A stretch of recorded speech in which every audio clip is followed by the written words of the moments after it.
Hello, everybody.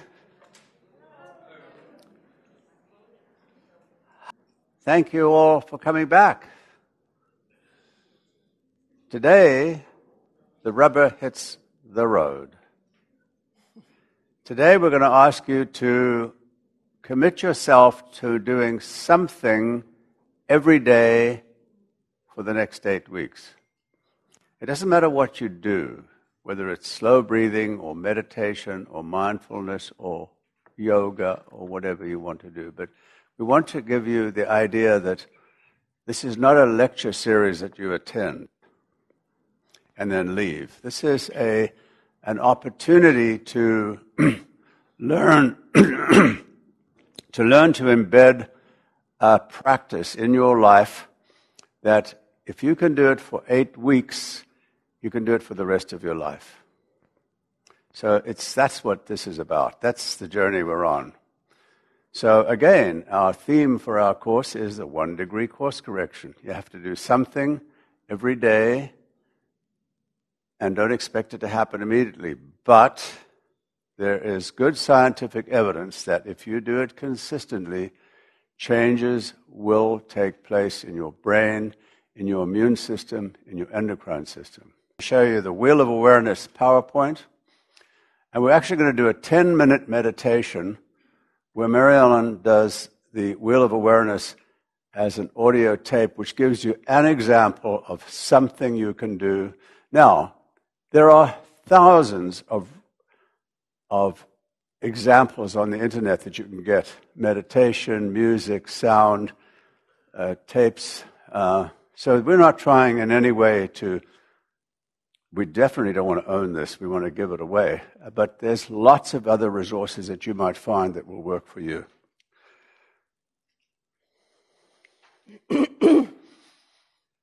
So, yeah, exactly. As Bill was saying, what we would suggest is that you pick one and stick with it. And the only reason that we've recorded this particular mindfulness practice is one that I really resonate with. It's on the internet, actually. Daniel Siegel himself does it, and he does it at different... He has like a 8-minute and a 15-minute and even longer. But what he does is he just records his own workshops.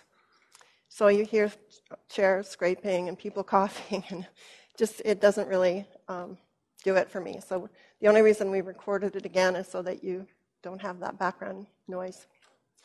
So last week we talked about grief. For those of you that weren't here, just give you a very brief synopsis. We talked about grief as something that happens when you have loss. It's the organism's organic response to loss. And mourning is the expression. So mourning is how you heal from grief. Again, grief's not just one feeling, although it is a feeling, but often now when we talk about the people who talk about, the scholars who deal with grief, talk about grief as almost a cauldron of thoughts and feelings around, what should I do now? How am I going to survive now? It's a lot about pain, anger, confusion often. So within that, feelings, and what we talked about last week, is feelings are like the signpost that point us to what our needs are. And we talked about framing this course in a frame that looks at what our needs are. And because we haven't been conditioned or socialized that way, it's not always that easy to figure out what your needs are. Often very difficult just to get clear on what do I need in this moment? What is important to me? And so it's interesting just to try looking at your feelings, because your feelings will point you in the right direction. We did a process where we looked at feelings and needs around a situation, and you have this on your stick as well. And it's basically just a very straightforward step-by-step process where you can look at and give yourself empathy. So hopefully that's something that will work for some of you. Again, a very common feeling that we have with chronic pain is fatigue. And one of the reasons, actually, is grief, because so much of the processing of grief is unconscious. They often say that if you imagine a pie graph, you have a little wedge, which is how much energy you have to function. Because often 95% of your unconscious and even conscious energy is going towards reconciling to change, whatever that change happened to be that triggered your grief. So with chronic pain, it could be change around things that you're not able to do, and it basically results in you recognizing you're not the same person that you used to be. And so often you come around the corner and you have to figure out, who am I now? How do I feel now about the situation? Where do I fit now? Because I'm not that same person I used to be when I was fit, when I didn't have chronic pain. And so it takes energy, and it's helpful to understand that fatigue is very, very common and very normal. That fatigue, it also results in concentration suffers, memory suffers, you can't find your keys. Often you have a very short fuse, so emotionally it affects you as well. So one of the reasons that fatigue is very common with chronic pain is because of grief. And another, and again, this is where the feeling points to a need. The need that it's pointing to is a need for sleep. And today's lecture is going to be about sleep, how important it is, and some pretty interesting concepts about sleep.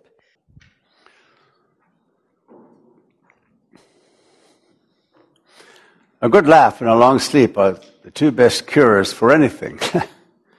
You've got to be Irish to appreciate that one. Well, and being Scottish would help as well. I'm going to talk to you about sleep, some basics about sleep, to provide you with some information. And if you know these things, it'll help you understand the challenges we have with sleep.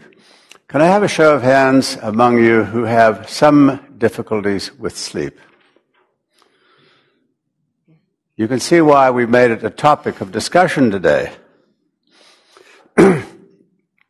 Now, you might notice that we've got a column for day and a column for night, and then day begins again. You'll notice that there are two curves. There's a red curve, and there's a black curve. And the red curve is melatonin. It's a hormone secreted in your brain that responds to light and dark. Melatonin is the hormone which promotes sleep. You'll notice that the black curve is cortisone or cortisol. It's a called cortisol clock. If you fly into a different time zone like Halifax, you take time to adjust yourself. It's because your cortisol clock is adjusting to the fact that you've changed your light-day pattern by going from one time zone to another. Cortisone you need in order for the healthy stress of life. You need it to get up in the morning and get going. It starts waning in the afternoon. You begin to want that 3 p.m. nap when your cortisol falls. And then at night, you'll see that the melatonin responds to darkness. So this is what we call variability. We have variability in a vast number of systems. At the end of this course, you will see how interesting the phenomenon of variability is. So you have a variability in the level of melatonin during a 24-hour period. You have a variability in the cortisol levels during a day. Now, some people think you go to bed at night, you sleep till the morning, you wake up, that's it. Not that simple. We actually go through numerous cycles while we sleep. And a cycle may last anywhere for 40 to 90 minutes for a sleep cycle. And as you see from this diagram, as you begin to sleep, you go through light, non-REM sleep. REM stands for rapid eye movement. And then you go to a deep sleep, and then you come up again. So within about an hour or so, you've come back up into a light stage where you're back into rapid eye sleep. And then you begin another cycle. So we go through these cycles, several of them every night. Now, one of the fun ways to think about a cycle is to think about it as a train that goes through in the night. And the train, there you go. On the one side, you see falling asleep at the locomotive end. Then you have stage 1, non-REM sleep, light sleep, getting deep sleep, and then you get to REM sleep in the caboose. And then you start the next train goes through. So you have several sleep cycles that represent a train going through in the night. Now, in that last phase of your sleep cycle, the REM sleep, you're very light. You're very, very light. And people will often wake. In fact, it's normal. Most people wake for 2 or 3 minutes in between catching trains. It's normal to wake in the night. So people who wake in the night, they get disturbed, say, oh my goodness, I woke in the night. It's normal. Relax. It's normal to wake in the night. It's just getting the next train out of town that's important. So now I've put the two together. On the top ground, you see the cycles that happen. We have 6 or 7 cycles that can happen in the night if you have a good night's sleep. And each cycle, we like to call it a train that goes through in the night. So there's another interesting thing that happens. We talked about variability of melatonin. We talked about variability of cortisol. Well, guess what? We actually have a variability of body temperature. I always thought body temperature was 37 degrees. Ha! No. It falls at night. So if your room is too hot at night, you'll wake because your room's too hot, because your body temperature's fallen. We'll talk about that in a minute.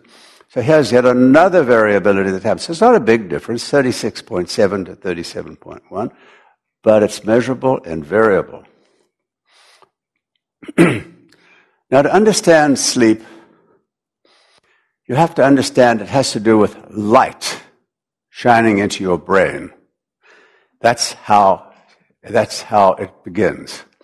Now, what this shows is you've got 2 eyes up there letting light in, coming through the optic nerves. They go through what's known as the optic chiasm.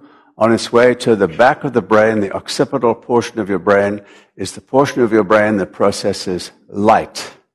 Now, right at that junction, right where all that electrical action is happening, is a nucleus. It's called, don't worry about the name of it, it's called the suprachiasmatic nucleus. Don't remember that. It's the sleep switch. So the sleep switch is a little nucleus that sits at the cross-section of all those curves. Now, as you're looking here now, you are having a constant flood of light hitting your retina. Your retina is sending electrical messages to your cortex at the back of your head. So right now, there's active transmission of electrical impulses right past that nucleus. And guess what? We're awake. Now, you can switch it.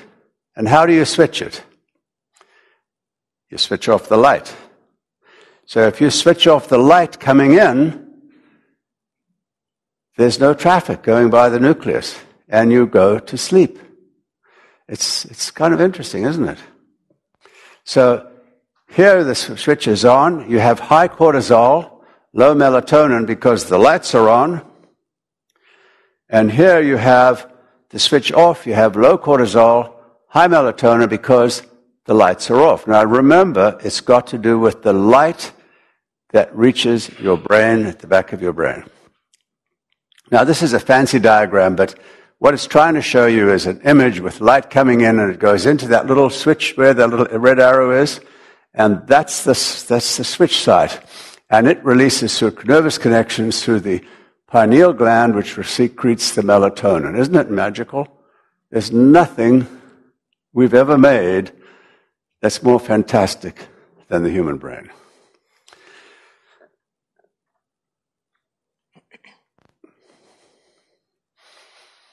So something that I've noticed, and we talked at the beginning about the value of education, the value of information.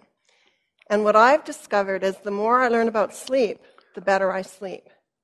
And one of the things that I found really helpful was to understand that it's very normal to wake up in the night. And we talked about the slow breathing, and when you are activated or triggered, we talked about last week as well. Have any of you ever had the experience that you wake up and you panic? Oh my God, I'm awake. Here I am. And there's a sense of, this is the bad thing. I'm not going to get back to sleep. And so your self-talk in terms of the process we did last week, you're telling yourself, this is terrible, this is bad, oh no, I'll not go back to sleep. Well, guess what? If you start telling yourself that, chances are very good you probably won't. If you start to recognize and understand, it is so normal to wake up. Yes, you might be feeling pain when you wake up. That doesn't mean the pain woke you up. It means that you maybe continued to have pain and you woke up. So again, if you're telling yourself, oh my gosh, I'll never be able to sleep because of this pain, you might notice that, okay, I have pain and I woke up, but if I just breathe, I'll catch another train. I'll go back to sleep again. So it's something just to be aware of, just to notice, just to have an awareness of what sleep actually, how it really works. So sleep is a state we enter to fix the systems that we put under stress during the day when we're awake. It impacts every single major system in our body. Without sleep, all of these systems will fail. So it's not surprising when we have problems with sleep, it affects us in every way: our brain, metabolic systems, cardiovascular, respiratory, intestinal, reproductive, thermoregulatory, endocrine, immune. Also, our social life and our emotional life is impacted, as you all, I'm sure, know, when sleep is interrupted. And especially REM sleep helps to recalibrate emotionally the functions in the brain and helps to process memories. So in terms of your social and emotional interactions in life, it's really important that you have sleep. So again, it's something that as we start to get a sense of awareness around, what sleep really does for us and how it works, you might be surprised to notice that it starts shifting and changing just with that. Medical marijuana, good question. I love it. Not personally, but for my patients. Not all doctors like it, because I think some of us are hung up on old views. This is a personal statement I'm making. I'm sorry, I don't want to make this claim for all of my physician colleagues. I'm just telling you what my view is.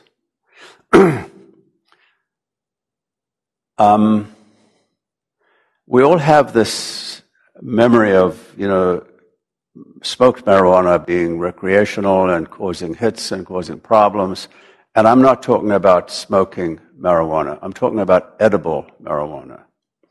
This is this. If you smoke, it hits your brain within 6 seconds and it's gone within 20 seconds. But if you eat it, it absorbs slowly. And again, it's just a natural product. And if you take small doses like 1 drop of oil, it's just 1 drop of oil. It's a natural product. We take a lot of products from nature. Aspirin comes from the ash tree. Digoxin comes from digitalis leaf.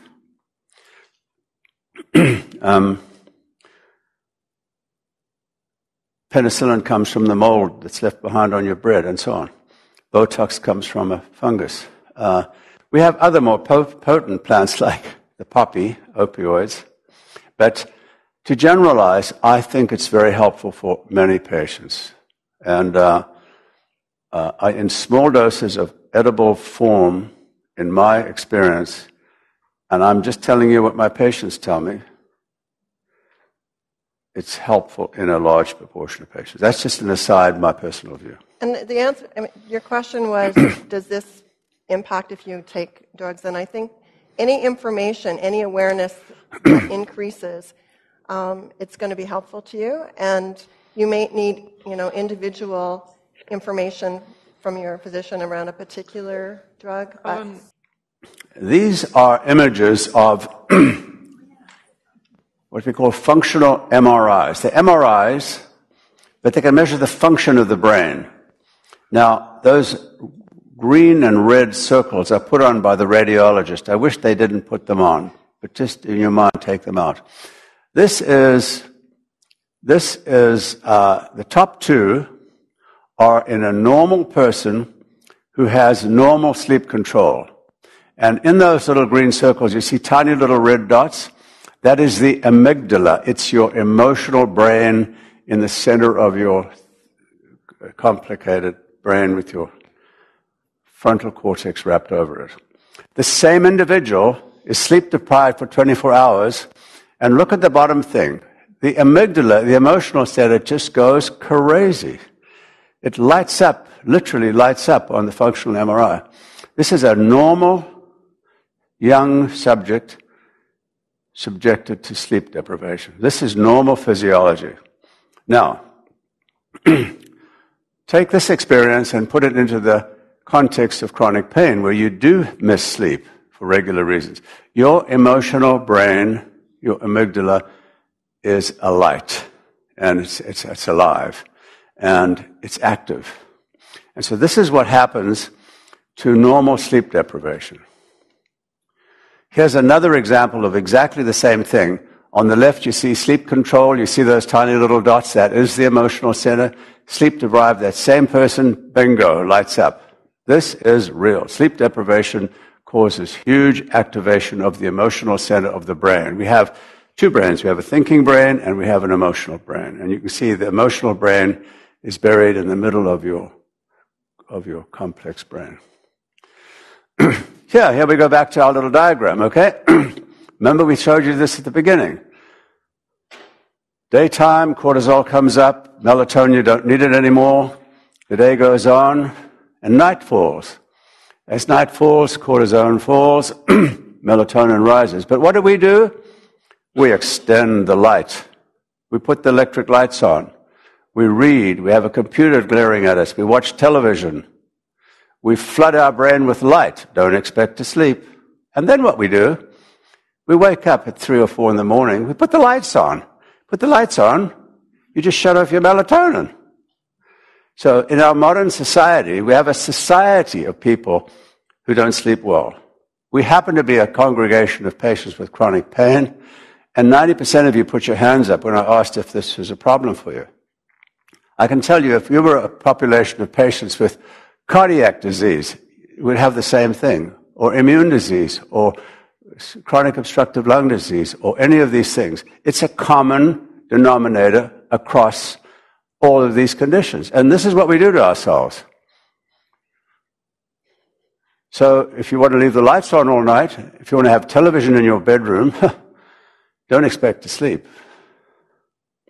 If you want to get up at 3 in the morning and put the lights on and put the computer on, well, you just switched off your melatonin because you allowed light to re-enter that tract all the way to your back of your brain.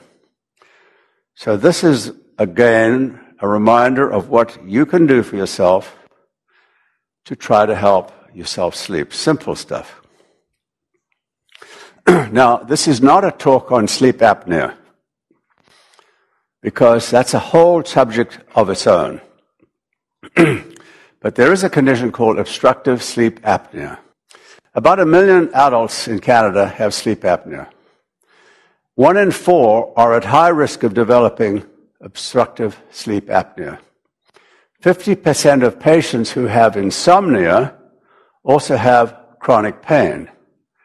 Now, the question, if you ask the question in reverse, do chronic pain patients have sleep apnea? The answer is they do, but we don't know how many, because studies have been done in broken down groups like headache and low back pain and neck pain and so on. But there is a generalization of what we call a bidirectional, a two-directional tendency. The more we have insomnia, which is a standalone condition, the more we see patients in pain. And the more pain patients we see who don't sleep, the more insomnia they have. So it's a big issue.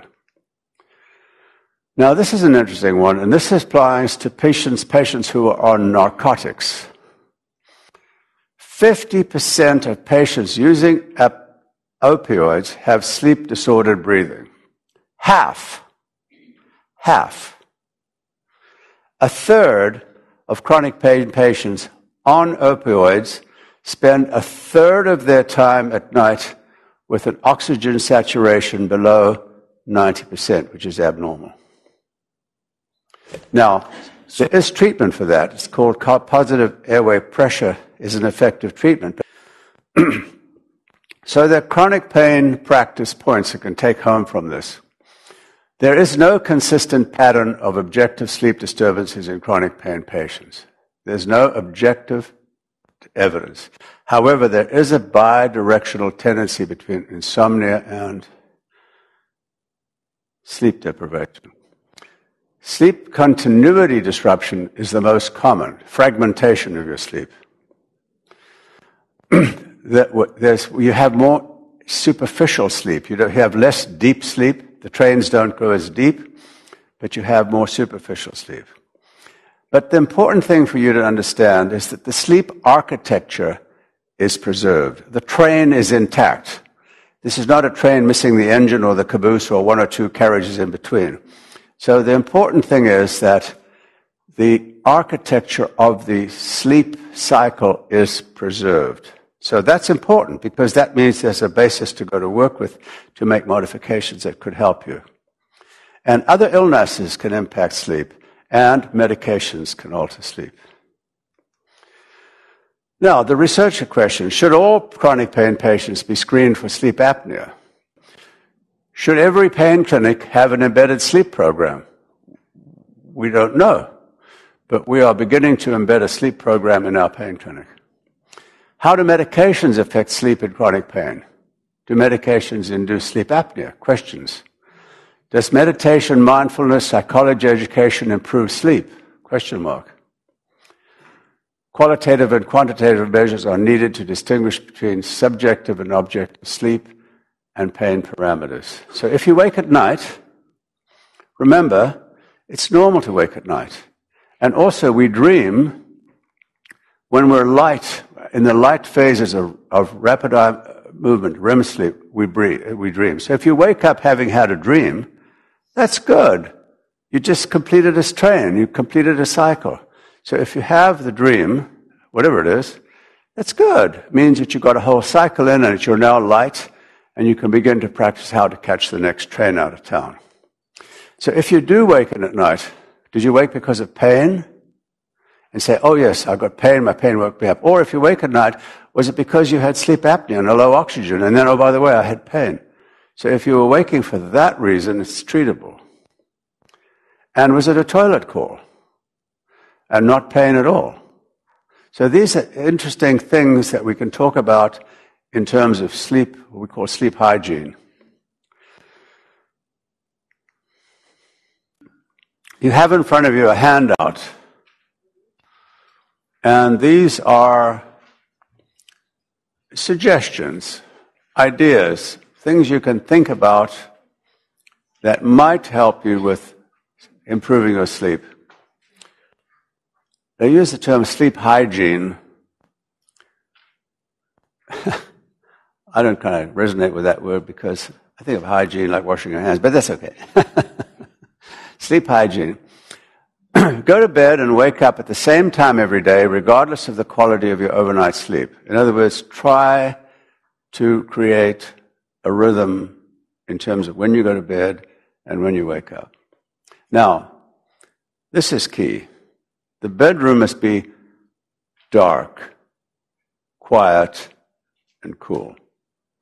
If you don't have blinds that shut the light out, you are getting the moon shines in. You're getting light out there. So think about ways to darken your room so it's really dark. And it should be quiet because noise will also activate your brain. And cool, because remember, our body temperature falls just a couple of decimals. And you should turn the thermostat down at night. You should quit coffee after 3 o'clock in the afternoon because even if you aren't apparently sensitive to it, caffeine is a stimulant. If you do smoke, you should quit at 6 p.m. because it's a stimulant. And you should not drink alcohol after 6 p.m. because it too can be a stimulant. Too much can be a sedative, of course. You should restrict beverages and fluids by about 6 p.m. because if you drink a lot of fluid, 6, 7, 8, 9, 10, you're going to be getting up for a toilet visit at about 3 in the morning. And you don't need that if you restrict your fluid later in the day. Simple stuff. Exercise is fantastic, and we encourage you to exercise as much as possible. And when you exercise, you pump up your endorphins, your endomorphines. Fabulous. But not before trying to get to sleep. Think about it. We prepare for almost everything we do, except preparing for sleep. We prepare foods. We go to the drugstore. We go to the supermarket. We do a lot of preparations. Going to work, we get up and we prepare for work. Coming home, you prepare for home. We prepare for everything. But we don't prepare for sleep. We sort of think, oh, well, it must be bedtime. I'll just roll over and go to sleep. It takes preparation. You have to prepare for sleep. And so don't exercise beforehand, and these little advice are suggestions. And again, focus on a larger meal at noon and a smaller meal in the evening. Why? Because if you have a large meal, your intestinal system will be digesting a large meal late into night.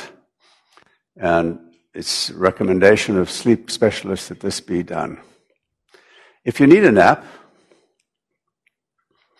no more than 30 minutes, set the alarm. Don't sleep more than 30 minutes. And don't nap after 3 p.m. because you want to be setting yourself up, preparing for sleep at a later time.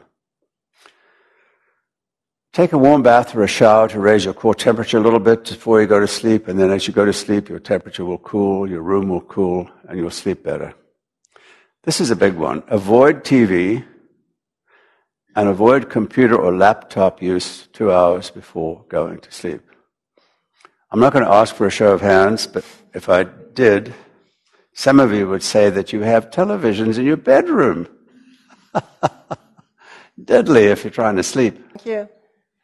Yeah, and blackout curtains. I mean, it's definitely worth investing in something that really blocks out completely the light, especially when we go into daylight savings, because the night is so much shorter. And we do, I mean, even a full moon, we have the full moon streaming in, our bedroom is almost completely light. So, but yeah, one of those airline mask things could be very helpful. Thank you. What was the question? What about reading a book before you go to bed? It's catch-22. You need lights to shine on your book, and as long as you have lights shining on your book, just remember that you are flooding electrical impulses through your switch to the back of your brain. I know lots of people read. My only suggestion is read earlier in night, because that brings me to the point that I'm about to address. Use your evening time to use your ears and not your eyes.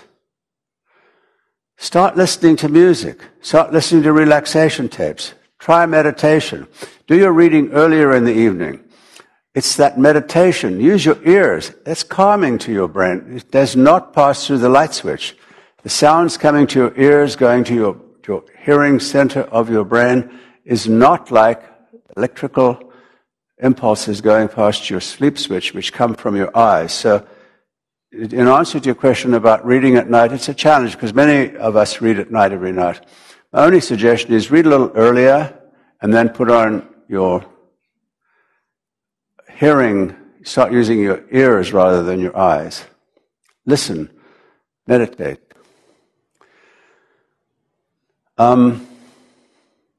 Now, this brings us back to, so if you cannot sleep within 30 minutes, this is another challenge. People say, well, I've been lying awake for 30 minutes, what do I do?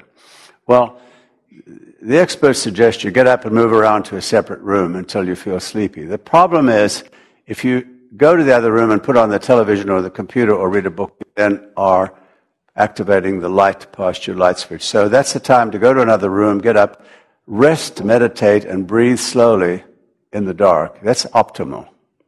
Nobody can do it, everything, but that's just suggestions. These are only suggestions for you. And here's the other thing we're trying to say. Understand sleep cycles. They're normal. Understand that it's normal to have deep sleep cycles and waking up with dreams and then being awake for a while and drifting off and catching another train. And so if you know that, as Mary Ellen said, you can draw some comfort for the fact that, oh, I woke up, I'll just try to catch the next train off. Mentioning deep sleep. This is from something called Up Jawbone, and there's all kinds of these Fitbit kind of things that people wear. And quite honestly, I have no idea how they figure this out, how you can tell whether it's deep sleep or light sleep. But you'll notice that the darker colored blue bars are deep sleep, and the lighter colored bar is light sleep. And it tells you how much, they give you a goal of 8 hours is kind of optimal if you could get 8 hours of sleep at night. And so one night I got 55% of my 8 hours of sleep. And you'll notice that there was a couple of bars of deep sleep, but a lot more light sleep on that particular night. Another night I got 96% of my 8 hours of sleep. And you'll notice there are some light sleep, but there was a lot of bars and some really wide bars of deep sleep. And I have to notice for myself that I notice I'm more refreshed. I feel better when I've had deep sleep. I can tell when I've had deep sleep. REM sleep, light sleep is valuable and important as well. But for me, I know that it's important for me to have deep sleep. Now, the thing that I found interesting, our daughter is in her early 20s, and she has a Fitbit as well. And we compared our nights of sleep, and she had much, much less deep sleep and many, many more bars of light sleep. And so, and apparently this is quite normal. This is something when you're younger, you don't need as much deep sleep, you have more light sleep. I sometimes wonder, because I know with teenagers and young people, they seem to need a lot of sleep. And it turns out maybe that's why, because they have only light sleep. So in order to get the deep sleep, they have to sleep longer. So I find this interesting. But even looking at this and noticing how much sleep I was getting, I noticed that I was improving. And over time, I was getting more and more of my 8-hour sleep. So again, all these kinds of things can be helpful, just to understand what's happening. Okay, so sleep is the best meditation. We're going to talk a little bit about mindfulness and meditation, and I hope some of you may have heard this already. It's on your stick, and we gave out some DVDs today. This man is Daniel Siegel, and he's the one who talked about the hand model of the brain, where you flip your lid, and he's the one. This particular mindfulness, the wheel of awareness exercise that you have on your stick is in this book. It's in about the second or third chapter of a book called Mindsight. So Daniel Siegel talks a lot about awareness. And one of the things that he talks about, the first awareness that he talks about, and I find this really, really helpful, is to recognize how much choice we have. We have so much more choice than we realize we do. But we do so many things that we do on automatic pilot.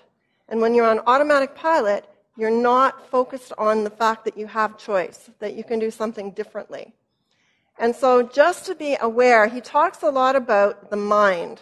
And he's very intrigued by the fact that we have psychologists, psychiatrists, all these people studying the mind. But interestingly enough, there's no actual definition of the mind. So he's come up with one that's very complicated, and I haven't included it. But it's in the book if you're interested. But what he talks about is the idea that your mind is what gives you the ability to focus your attention. And so he talks about we always have choice about where we focus the attention of our mind. And that is huge. It's huge in terms of our quality of experience over time. Because, again, as all the practices that we're going to talk about, mindfulness and different kinds of meditation, are about focusing your mind. So at the beginning of this wheel of awareness, he talks to you about, okay, so he invites you to focus on the far wall. I mean, even just thinking about that, okay, so I can focus on the far wall. The idea that what you look for, you tend to find, but it depends on how and where you look. So focus on the far wall, then focus in the center of the room. You can do that. Then he invites us to focus on the breath and to start to notice where in the body we notice that.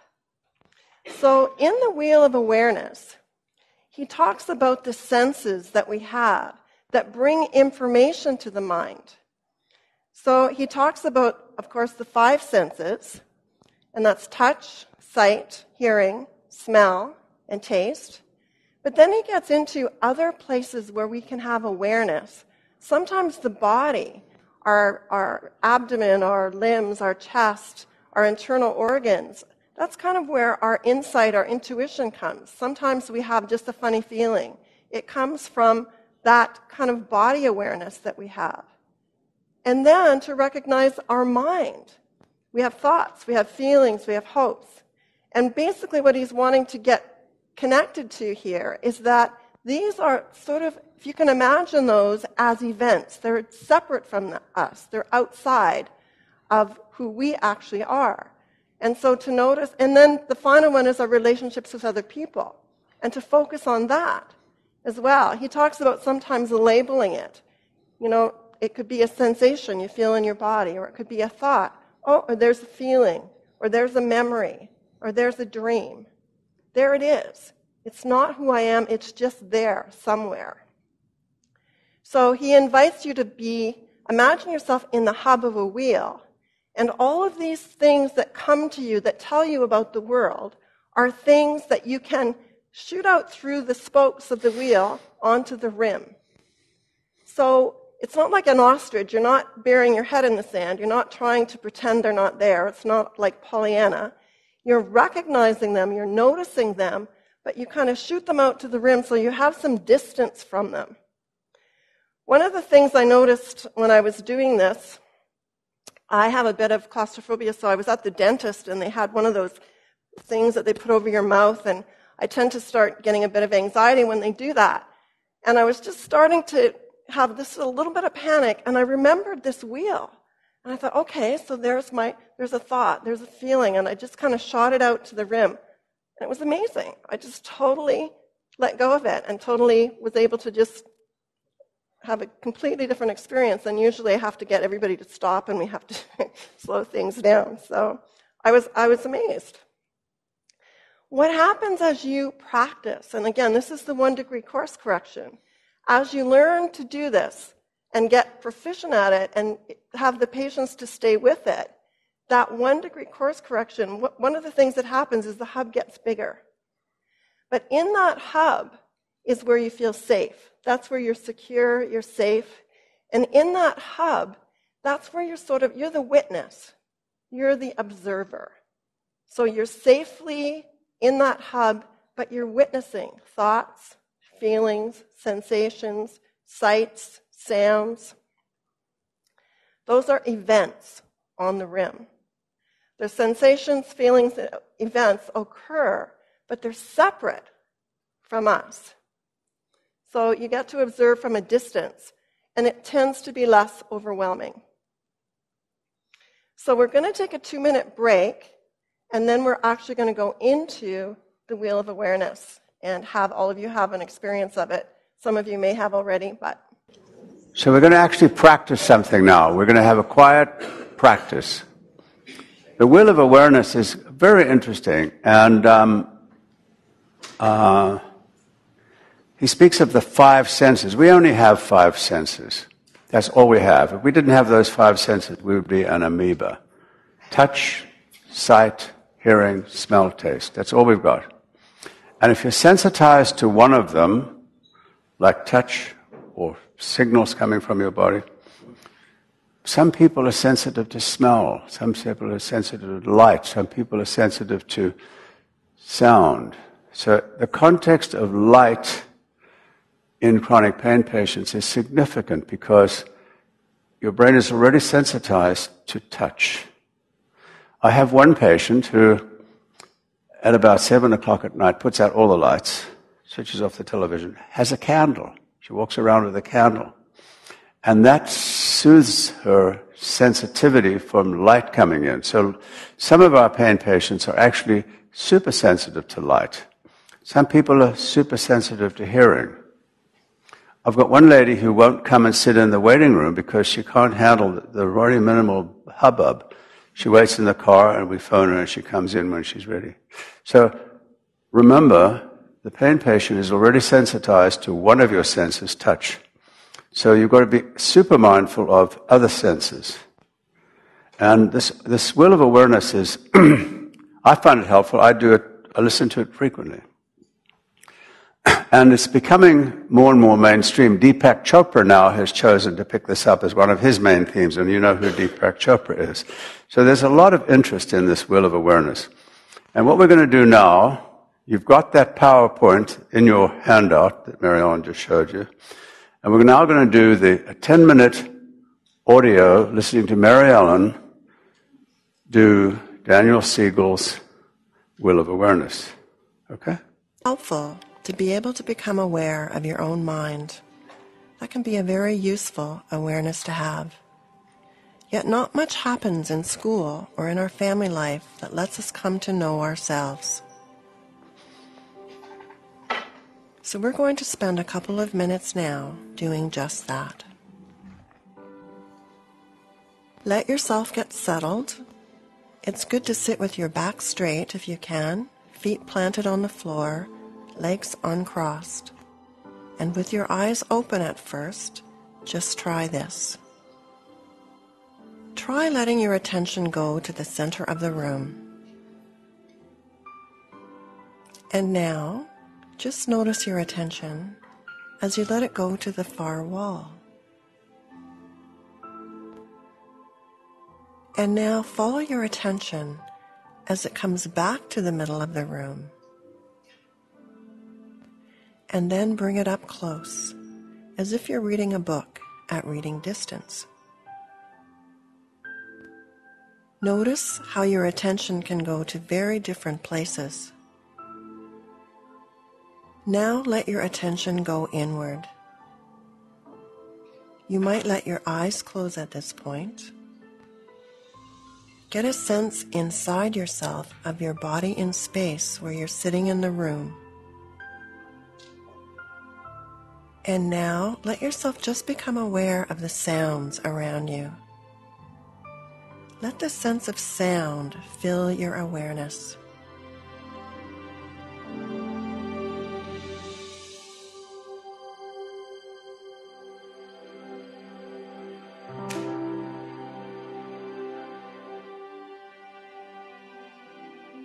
Let your awareness now find the breath wherever you feel it most prominently. Whether it's at the level of your nostrils, the air going in and out,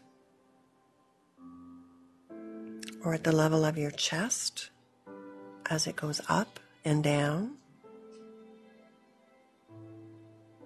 or at the level of your abdomen going inward and outward. Perhaps you'll just notice your whole body breathing. Wherever it comes naturally, just let your awareness ride the wave of your in-breath and then your out-breath.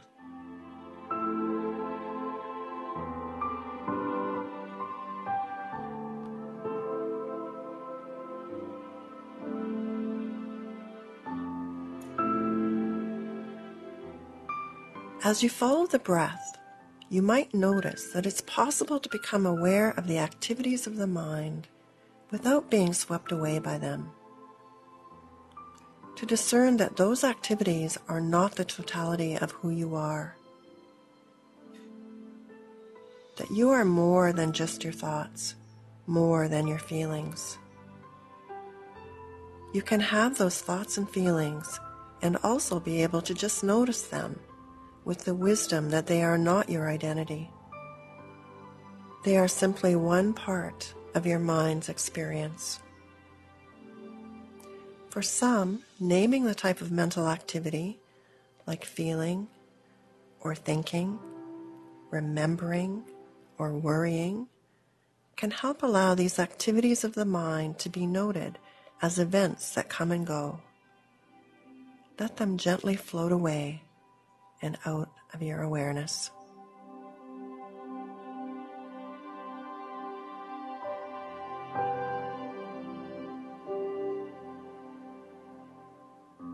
As you follow your breath, I'd like to share an image with you. Picture your mind as a wheel of awareness. Picture a bicycle wheel where there's an outer rim and spokes that connect the rim to the inner hub. In the mind's wheel of awareness, anything that can come into our awareness is one of the infinite points on the rim. One sector of the rim might include what we become aware of with our five senses, of touch, taste, smell, hearing, and sight. Those senses that bring the outside world into our mind. Another sector of the rim is our inward sense of the body, the sensations in our limbs and our facial muscles, the feelings in the organs of our torso, our lungs, our heart, and our intestines. All of the body brings this wisdom up into our mind, and this bodily sense, this sixth sense, if you will, is another of the elements to which we can bring our awareness. Other points on the rim are what the mind creates, such as thoughts and feelings, memories and perceptions, hopes and dreams. This segment of the rim of our mind is also available to our awareness. And this capacity to see the mind itself, our own mind as well as the minds of others, is what we call our seventh sense. As we come to sense our connection with others, we perceive our relationships with the larger world, which perhaps constitutes yet another capacity, an eighth relational sense.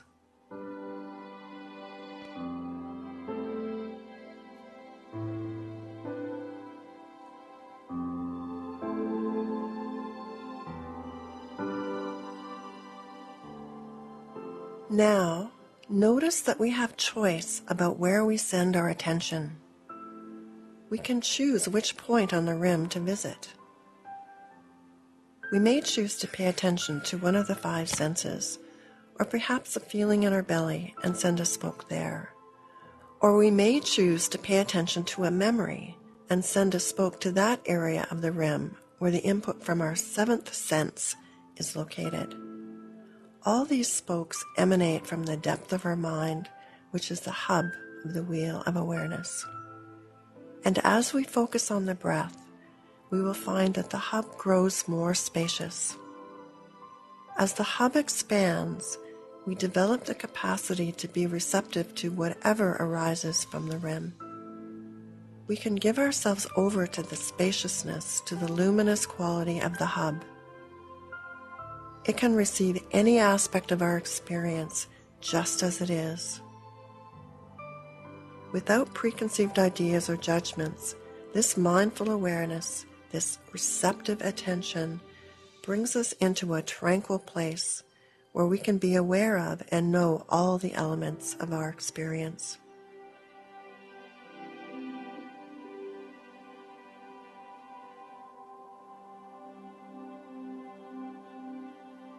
The hub of our wheel of awareness is a place of tranquility, of safety, of openness and curiosity. It is from this safe and open place that we can explore the nature of the mind with equanimity, energy, and concentration. This hub of our mind is always available to us right now. And it's from this hub that we enter a compassionate state of connection to ourselves and feel compassion for others. Let us focus our breath for a few more moments together, opening the spacious hub of our minds to the beauty and the wonder of what is.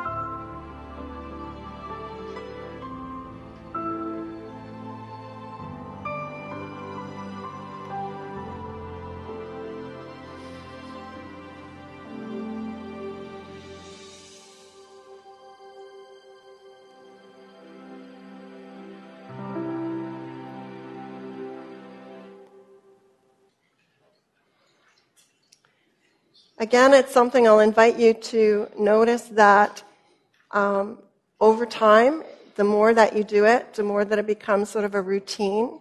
What happens is it goes to your unconscious mind. Initially, you're focused on it and you're aware of it consciously, but every time you do it, the more that it becomes automatic, the more that it starts to become part of who you are, part of one of your ways of coping. So it's not a big ask. One ask is that you try this every day, every night. It's not a big ask, 10 minutes. It's one option of many that you can pick. We'll give you some more in the days that follow, but you'll notice that the whole emphasis is on slowing the mind. The whole emphasis is, in a way, creating boredom. Boredom is good in terms of slowing the mind. Boredom helps sleep.